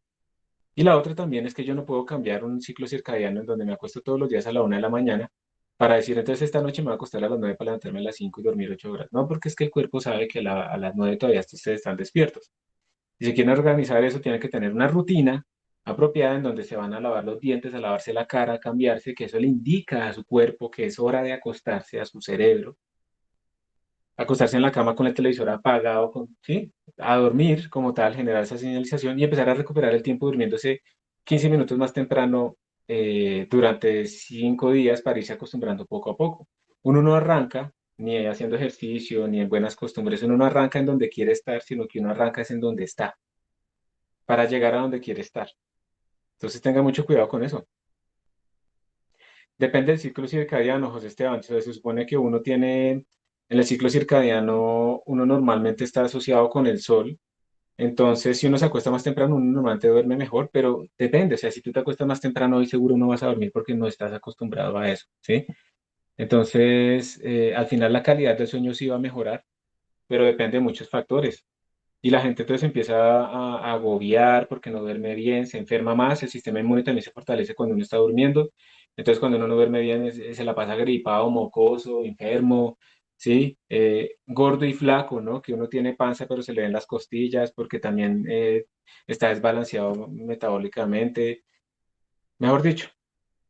Entonces tengan mucho cuidado con eso, se los digo porque después del tiempo uno se da cuenta de esas ventajas y se da cuenta de que lo que uno abusa de su cuerpo cuando uno es joven, eso después viene y se lo cobra el cuerpo mismo. Cuando uno ya no es tan joven, por 30 años, tampoco es que se no sea cucho, pero se va a dar cuenta. Bueno, volvamos a la programación, pero qué pena haberles hecho este paréntesis, sin embargo, es tratando de darles un consejo. Entonces queremos hacer la función, yo creo que ya es tiempo suficiente para que abrieran el archivo. Quiero que me ayuden ustedes a hacer la interfaz. Entonces, miren, vamos a retornar el punto, el producto punto. Entonces escribimos double, ¿sí o no? El producto punto es un double, porque estamos hablando de arreglos que son tipo double, ¿listo?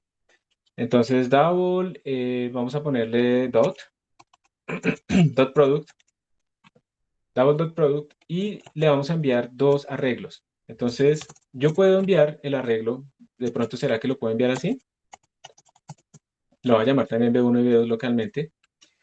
Si yo hago esto, ojo, porque yo aquí estoy diciendo lo que le estoy mandando son dos variables normales de tipo double.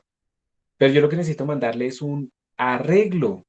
Entonces hay dos maneras de hacerlo. Una, le ponen ustedes esto acá y otra, bueno, esta es una forma, esto es correcto. ¿Listo? Ahí tenemos un momento que... Listo, entonces esta es una de las maneras. Es importante colocarle el corchete para indicar que es un arreglo unidimensional. Cuando hay arreglos bidimensionales, entonces tiene que poner aquí no sé qué cosas, pero nosotros no vamos a utilizar arreglos bidimensionales. Eso ya, eso no es bueno, no es eficiente, es muy enredado, entonces nos vamos a quedar arreglos unidimensionales siempre. Esa es una manera. Pregunta. Aquí le estamos indicando que le vamos a pasar un arreglo. ¿Será que los arreglos se pasan por copia o por valor? ¿Sí, se pasan por copia o se pasarán por referencia? ¿Ustedes qué creen que será lo más eficiente? Recuerden que un arreglo puede ser 10.000 doubles. Lo más eficiente será por referencia porque yo no quiero copiar mis arreglos. Si son 10.000 doubles, yo tendría que estar, cada vez que llamo la función, tendría que copiar esos 10.000 doubles, generar, o sea, un nuevo arreglo de 10.000, copiar los valores, ejecutar, no sé qué, y después descartarlo. Eso es terriblemente ineficiente. Por defecto, ustedes no tienen que hacer nada más. Por defecto, al haber utilizado esta sintaxis, ustedes están diciendo que los están pasando por referencia. O sea, por defecto se pasan por referencia. No tienen que hacer nada más. ¿Listo? Entonces, por defecto se pasa por referencia. ¿Y si se quisiera pasar de la otra forma? No se puede. Así como estamos escribiéndolo, no se puede. ¿Está bien? Ok, o sea, pero de pronto no hay casos, digamos, donde uno quiere volver a usar como, no sé, los datos originales. No, digamos que tú los quieres solamente usar, pero no los quieres pasar por referencia, o sea, no quieres modificarlos. Recuerda que el truco es hacerle const. Entonces, en este caso, están pasando por referencia porque así pasan por defecto, pero le estamos diciendo que son const para que no me los modifique. ¿Listo? Ok. Entonces, solamente los leo. Ahora bien, observen que hay un problema con los arreglos primitivos. Y el problema es que yo no sé cuál es su tamaño. Entonces yo tengo que también pasarle a esta función cuál es el tamaño de estos arreglos. Esto es una de las desventajas de los arreglos primitivos que se va a resolver cuando utilicemos vectors, que son la forma, digamos, correcta y moderna de hacer arreglos, muy útil y que tiene muchas ventajas. Entonces tenemos que pasarle aquí como un size, ¿listo? Eso es una copia, eso es un entero, eso no importa, eso no pesa mucho. Entonces esta será como la interfaz de nuestra funcióncita, que va a calcular el producto punto. Ese es como el detalle. Ustedes también, recordando que los arreglos son punteros, también podrían poner esto. También podrían decirle esto y da igual. Cualquiera de los dos sintaxis es la misma cosa. Finalmente recuerden que el nombre de un arreglo es un puntero. Entonces, pues eso da igual. Lo vamos a cambiar aquí de nombre, lo vamos a llamar a 2. Pero pues para que seamos consistentes, lo vamos a dejar así. Entonces, esto simplemente es el detalle de la declaración y ahora vamos a hacer la implementación. Y en esta implementación esto es básicamente como copiar. Vamos a ponerla acá y la vamos a adaptar. Entonces lo que vamos a decir es, hay una variable interna que es dot, pues ya está a darse 0. Por cada elemento hasta size, vamos a ir haciendo A1, A2, y después vamos a retornar dot. No cambió nada, lo único importante es esto. Ya, estamos indicando que A1 es un arreglo y A2 es un arreglo. Yo estoy modificando un nuevo archivo. Yo copié el basic array a otro archivo que se llama basic array functions, creo, pero que no está todavía dentro del, no está en el repositorio. Ustedes tienen que copiar el basic array y empezarlo a modificar. Listo.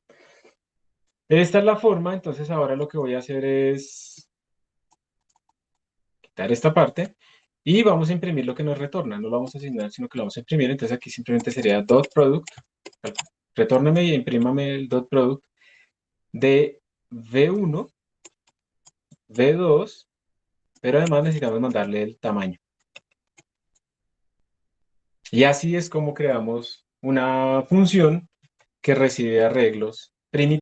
Creo que voy a haber hecho esto antes de los punteros, pero bueno, porque no estoy utilizando aquí la sintaxis.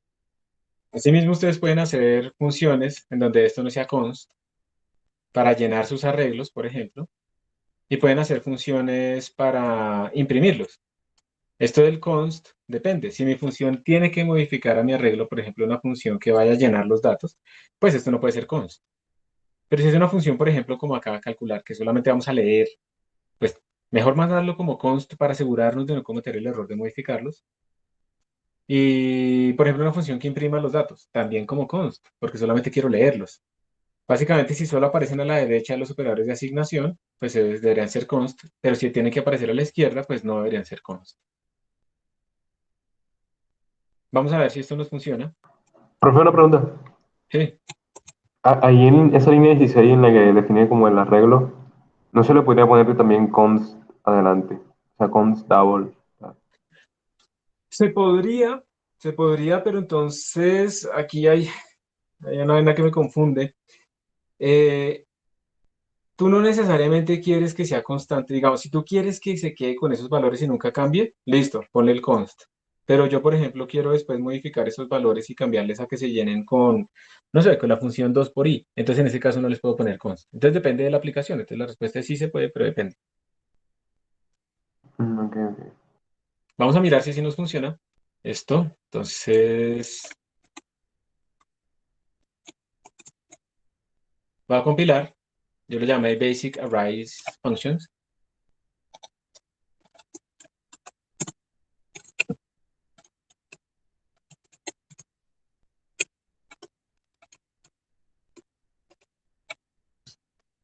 Me parece que no la guardé. Ah, es que se llama Arrays.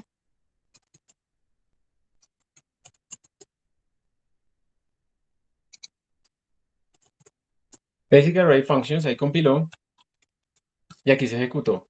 ¿Qué me faltó en la compilación? ¿Qué dicen ustedes?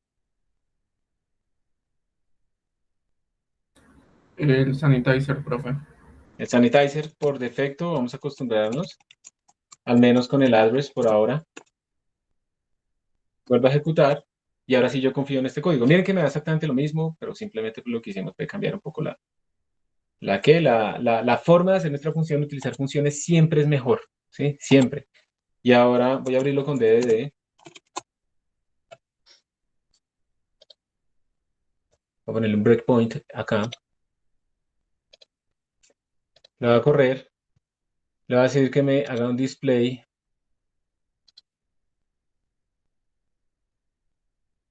Ah, es verdad que eso no funciona. Grab, display, asterisco. Ya saben, ahora sí entendemos por qué le puse asterisco. Yo le puse asterisco para acceder a los valores de B1 y con esa sintaxis le estoy diciendo que quiero los primeros 10 valores. Ya entendemos por qué ese asterisco, ¿cierto? Aquí Eso es está. una arroba, profe. Y eso es una arroba. Esto sí es una sintaxis del debugger, que le estoy diciendo que quiero 10 valores. ¿Listo? Pero el asterisco ya entendimos que por qué lo necesitamos. ¿Qué pasaría, por ejemplo, si yo le hago esto? Graph, bueno, digámosle print, y si le pongo solamente B1, pues esto me va a imprimir la dirección de memoria. Todavía no hemos pasado por esa zona, entonces ya no está alocado, pero a lo que iré, no está como, no se le ha dado la memoria todavía correspondiente. Entonces, por eso no me imprime nada. Entonces, por eso es el asterisco. Ya vamos entendiendo poco a poco algunas sintaxis que vamos viendo en esta de la manipulación de punteros. Arroba 10, porque solamente quiero los 10 primeros. Entonces aquí tenemos los dos. Ay, qué burro, hice los dos veces. Voy a quitar esto, voy a quitar esto. Y lo que quería era graph display. Listo. Entonces ahí tengo mis dos arreglos. Miren que B1 por defecto se inicializó con pura basura en memoria, B2 también, pero unos últimos datos de B2 quedaron con cero. Eso no está garantizado, eso no necesariamente va a pasar. Nunca pueden contar con eso como que va a suceder. Entonces aquí le hicimos next y ahí ya quedaron mis arreglos inicializados.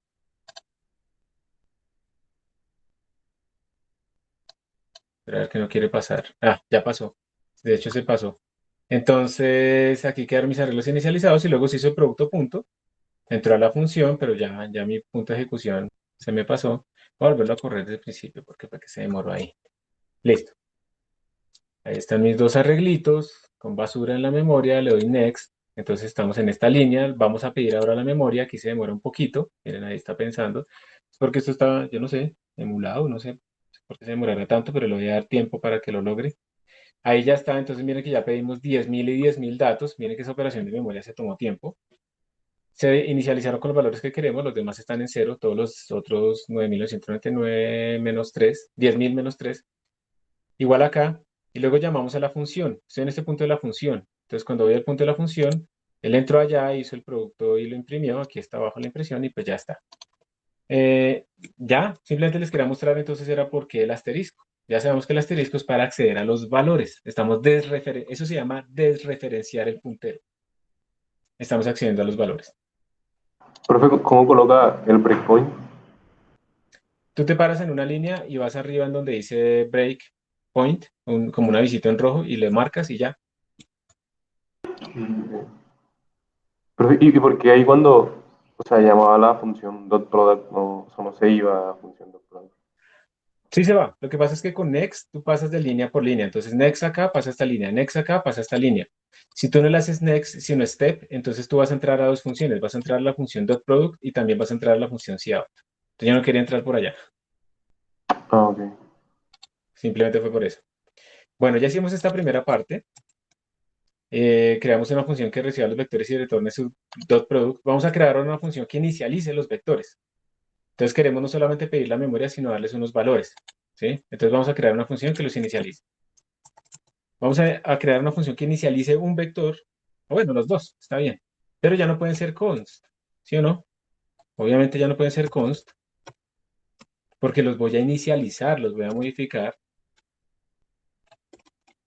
y la vamos a llamar init. ¿Listo? Entonces esta función, init, vamos a ir a implementarla abajo, y la podemos inicializar como queramos. O sea, aquí podemos utilizar cualquier cosa. Si quieren podemos hacerlo así, que quede con estos valores por defecto. O si quieren le podemos hacer, pues, no sé, alguna cosa como más interesante. Podríamos hacer, por ejemplo, lo siguiente.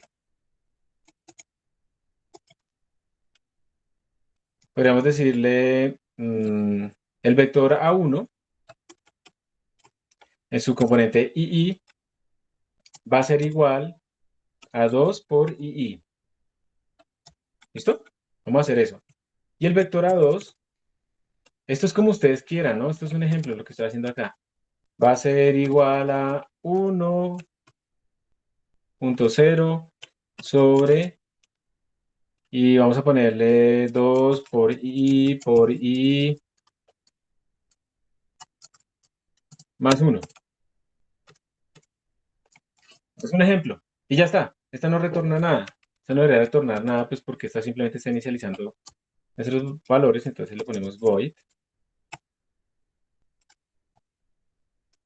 Y aquí también le ponemos void.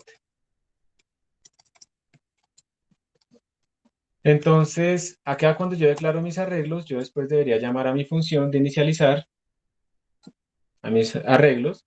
Entonces debería simplemente init b1, b2 y n. Entonces miren, ya voy a sobreescribir. Obviamente el producto punto ya me va a dar diferente. Voy a sobreescribir este código que tenemos acá. Lo voy a sobreescribir, perdón, este código no. Voy a sobreescribir estos valores. Se me van a ir cuando llame la función init. Se me van a escribir con estos valores de acá. Y pues nuestros arreglos van a cambiar. Y luego si hago el producto punto. Los datos que nos van a dar ahora tienen que ser 9.36144. Eso ahora lo podemos demostrar. Si ustedes hacen pues el producto punto entre estos dos vectores y calculan cuánto debería darles. Vamos a ver entonces cómo es la ejecución de este código para que ustedes vean los cambios precisamente en DDD. Voy a volver a compilar. Lo voy a abrir con DDD. Y voy a pararme en esta línea, digamos. Aquí le doy clic y luego vengo aquí a break. Y ahí quedó el breakpoint. Le doy run. Y ahora le voy a decir otra vez que me haga un graph display. Siempre se me olvida cómo es. Graph display. Esto solamente es sintaxis de DDD. Valor de B1 hasta 10. Sí, listo, perfecto. Y quiero el valor de B2 hasta 10. Quiero que vean el efecto precisamente de llamar a esa función init. Entonces observen, por favor. Next. Aquí se está como creando la memoria. Esto no siempre es tan lento, esto debe estar emulado. Y bueno, ahí quedaron nuestros arreglos. Recuerden que le dimos tres valores iniciales, el resto en ceros, tres valores iniciales, el resto en ceros. Y ahora vamos a hacer la función init. Yo no voy a entrar dentro de la función init, voy a darle next. Y vean, por ejemplo, aquí arriba, por favor, miren aquí arriba lo que va a pasar con los valores de nuestro arreglo. Voy a dar next y cambiaron completamente. Entonces el primero es 2 por 0, 2 por 1, 2 por 2, 2 por 3, 2 por 4, 2 por i. Y el otro es 1 sobre 2 i al cuadrado más 1, ¿cierto? Creo que eso fue lo que pusimos, si recuerdo bien. 2 por i al cuadrado, 1 sobre 2 por i al cuadrado más 1. Entonces 1, esto, tan, tan, tan, tan, tan, tan, tan. Y ahí quedó nuestro arreglo y esos son los valores que quedaron. Entonces, efectivamente lo cambió, efectivamente estamos llamando a una función que está seteando nuestros valores iniciales. Entonces, con esto le podemos poner cualquier valor, pues ahora los resultados pues, van a ser 9.36. Yo ahorita le subo este código. Entonces ya hicimos esta segunda tarea, porque ya sabemos cómo mandar argumentos a función. Y por último, quisiéramos una función que imprima nuestros arreglos. Vamos a hacer una función que imprima un arreglo. Paren un momento su código. Paren un momento y quiero que vean cómo se va a implementar esto. Juan Sebastián dice, para generalizar, podemos hacer que init asigne los arreglos a una función del índice que se pase como un argumento. También puede ser. Puede ser. Si pensamos que vamos a utilizar esto en más contextos o más general. Si no, así también está sencillo, pero también puede ser. Donde tengamos una función de inicialización diferente a cada uno y le mandamos el puntero a esa función. Perfecto. Eh, miren esta función. Se va a llamar print. Esta función simplemente va a recibir un arreglo, le vamos a llamar array, y va a recibir el tamaño. Recuerden que esos arreglos primitivos no saben cuánto miden, entonces toca mandarles el tamaño. No hace nada más. De hecho, se debería hacer const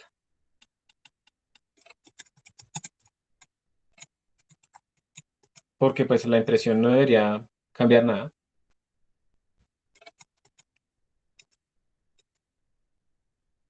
Y vamos a implementarlo, pero quiero mostrarles una sintaxis chévere. Si yo lo imprimiera de la forma tradicional, yo tendría que hacer lo siguiente. Yo tendría que escribir,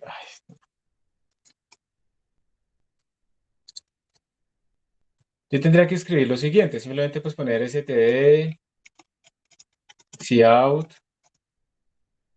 mi array en este elemento i, std. Entonces, yo los voy a imprimir como de chorro, entonces voy a poner aquí un espacio, separados por un espacio, y después de imprimir todo mi arreglo, voy a imprimir un carácter de nueva línea, std, cout, y le vamos a decir que un carácter de nueva línea así. ¿Listo? Entonces, con esto hemos creado una función que imprime nuestro arreglo, se lo mandamos const porque solamente tiene que leerlo, no lo tiene que editar. Y en la llamada de función podemos decirle acá que nos imprima lo siguiente. Podemos decirle print el arreglo 1. Pero ojo, yo no tengo que imprimir siempre 10.000. Yo puedo decirle que me imprima los primeros 10. Y la ventaja de haber utilizado esto así es que él va a ir solamente hasta los primeros 10 elementos. Yo le puedo decir que me imprima los primeros 20. Máximo hasta un tamaño de 10.000, ¿cierto? Pero esta es la ventaja de tener estos arreglos. Yo puedo modificar qué es lo que quiero operar. Incluso en la del dot, yo podía haberle dicho que me hiciera el dot solamente con los primeros 5. Entonces él ignora todo el resto de valores. Se vuelve como muy dinámico también. O sea, no solamente es una desventaja no saber el tamaño, también puede ser una ventaja no saber el tamaño. Entonces voy a decirle aquí que me imprima los primeros 10. ¿Listo? Eso es lo que voy a hacer. Me voy a venir aquí a compilar. Voy a ejecutar. Y miren que ahí me salieron los primeros 10 elementos de mi arreglo. Lo más de bonitos. Si quieren podemos imprimir los dos. Tanto B1 como B2. Y para que ustedes vean la diferencia voy a poner que B2 me imprima los primeros 11. Voy a compilar. Voy a correr. Y ahí están los primeros 11 de B2. Los primeros 10 de B1 y los primeros 11 de B2. Resulta que si ustedes se fijan en este código, aquí no estamos utilizando o sea, el II es simplemente como auxiliar, simplemente es para poder recorrer nuestro arreglo. Hay una forma, una sintaxis, que es la última que les voy a dejar acá, una sintaxis nueva, desde el estándar C++11, que no es tan nuevo, que nos permite hacer un truco. Y es escribir esto como los índices, el II solamente se lo estoy utilizando para indexar, pero no estoy utilizándolo para nada más. Miren que acá sí se utilizaba el II para más cosas, pero aquí abajo yo solamente lo que quiero es imprimir. Voy a hacer una cosa diferente. Voy a utilizar esta sintaxis. Para cada valor que esté metido dentro de mi array. Ah, pero esto no va a funcionar acá. No, mentiras. Disculpen, esto no va a funcionar acá. Olvídenlo. Eso lo tenemos que hacer después con vectores. Entonces, así que bonito. Y más bien terminamos aquí la clase, que ya acabo de darme cuenta que quedan solo 2 minutos. Entonces, más bien paremos acá. Voy a mirar qué cosas nuevas se hicieron. Hemos modificado un par de funciones. Vamos que nos quedó faltando. Hicimos esta última para imprimir, pero no se puede utilizar lo del auto. Eso lo vamos a ver después. Y lo que nos falta es esto de memoria dinámica, pero entonces esto lo vamos a hacer en la siguiente clase.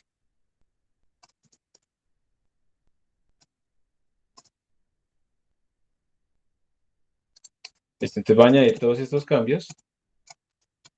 Arrays2.org, basic array.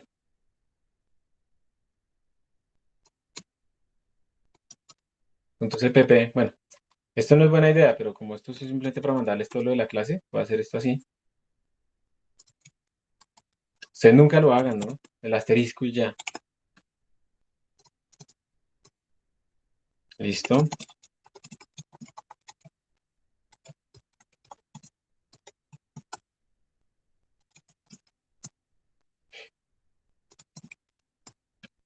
Y ahí se los envío para que los tengan ustedes disponibles. Bueno, muchas gracias por su atención.